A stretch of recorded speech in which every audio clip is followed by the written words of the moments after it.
Hey everyone, I'm wearing clothes. What a shocker. um, I do need to take this off though, sorry. Hot.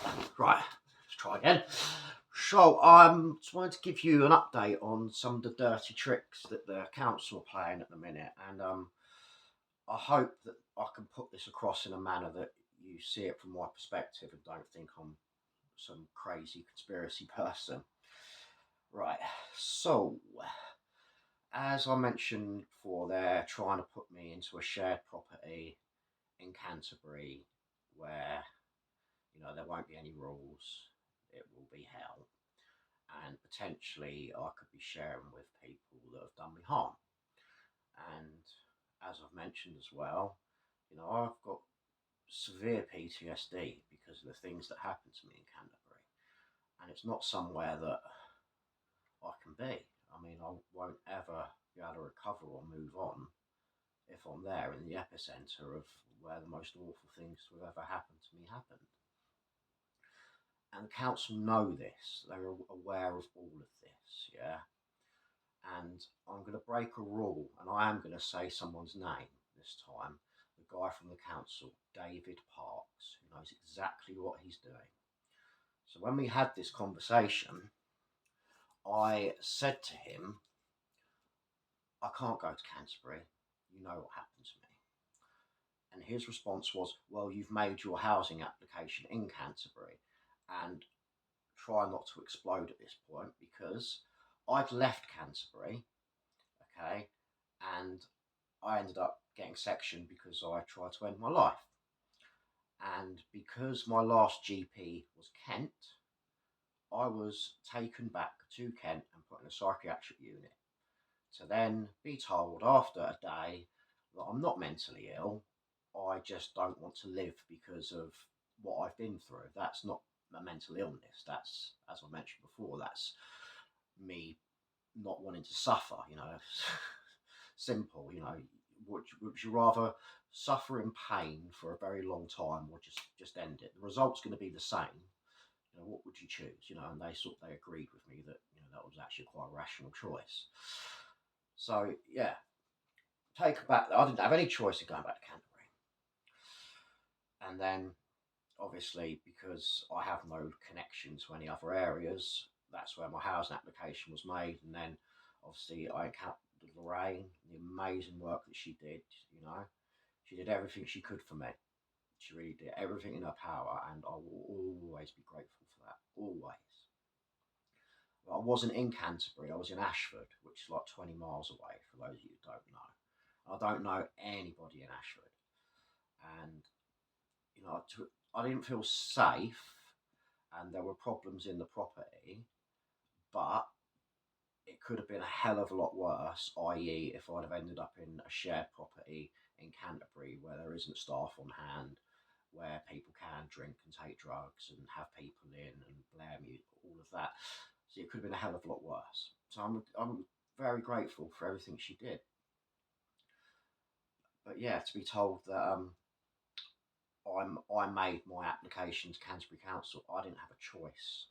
Okay, it was that or nothing. And David Parks even said to me when he phoned and said, you're going to Ashford Central. And I said, I don't want to be in Kent. He said, well, this is what we're offering you. If you refuse it, you're making yourself intentionally homeless. We won't help you. Backed into a corner. What could I do? So I went, and as you've seen, progress I've made. Now, how it works is insane to me, is I get housing benefit for being there. Even though I work and I've made it apparent that I work and I've said, how do I pay my rent? And, oh, you can't. So I said to the property owner, if they stop my housing benefit, can I pay you directly? He's like, no, I'm not allowed to do that because he's emergency accommodation for Canterbury City Council, so he can't have one of his rooms to then be a private let. I don't know why, but there's nothing he can do either. So I can't physically pay my rent. Yeah, even though I want to and I have tried to, I can't because of their idiotic rules. So I've had this thing with shared property in Canterbury, and they've now terminated my housing benefit because there's a change in my circumstances. I've told them since day one that I've been working and I want to pay my rent, but I'm not allowed. And this is what they're doing, and this is what they do to a lot of people. So then, when they do their end of year statistics, they can say there isn't a homeless problem. So, stop my housing benefit, and they're going to try and put me into this share place in Canterbury. Yeah, that is it. That's all you got, right? Knowing everything that's happened, knowing that I will refuse it, because then when I refuse it, I've made myself intentionally homeless. I'm not their problem. And I excuse my language, I think that's fucking disgusting, because I've had people piss on me when on their way home from a night out, yeah?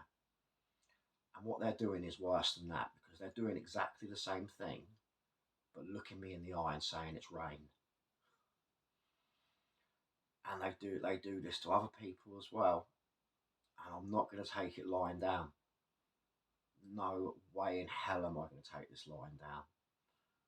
So yeah, I just want to show you this is what you have to deal with when all you want to do is better yourself.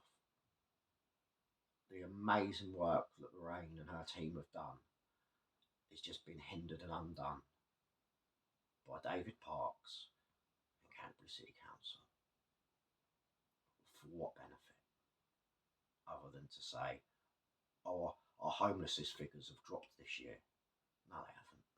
They've increased. But you don't count them ones because they're intentionally homeless. Sorry for the rant. I need to get it off my chest, and just wanted to give you some perspective that this is what it's like.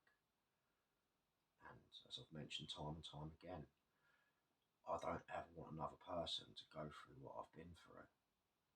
And I have to highlight these things, because without it, change will never come.